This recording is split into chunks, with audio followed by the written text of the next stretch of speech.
So I'm going to mute.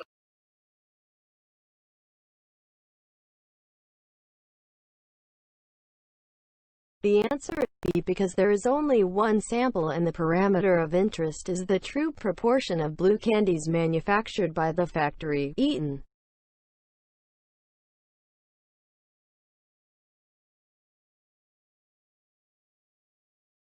In a sample in distribution, mu of p hat is equal to p, which is 0.29, and sigma of p hat is equal to radical p times 1 minus p over n. Eitan Rothenberg.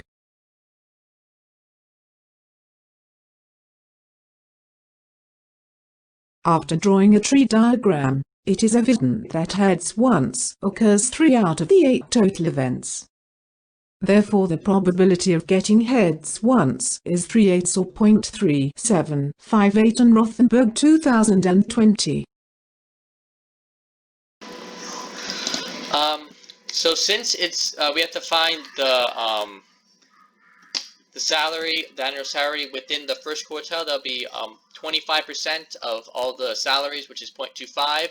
So you have to use inverse norm on 0.25, which is negative 0.674.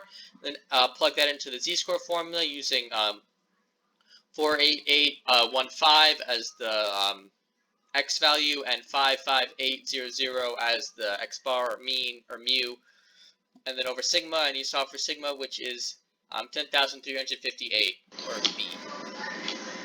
Okay, so in this question we have two different sampling distribution, or sampling distributions, and we need to find the standard deviation of them added to or subtracted from each other.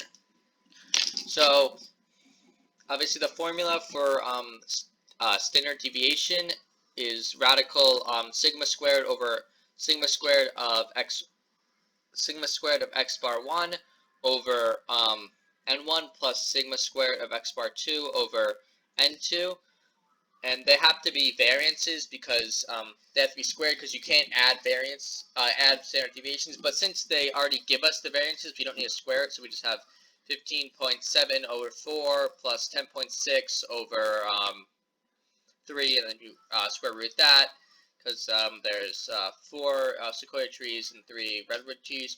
And also we add them even though it's the two samples are being subtracted, because you cannot, when you are either adding or subtracting variances, it's always a plus. So that means the answer would be C. Okay, so for this last one is just a very simple z-score one. So we can set x as the n, which is the x.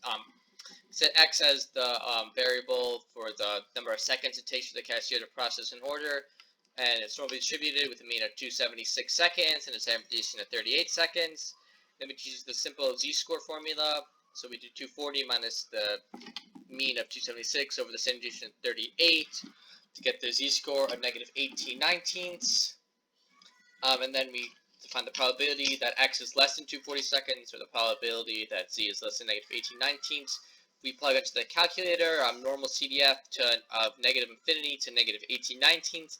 We get the answer of 0.179, which is closest to 0.17, which is A. Give it!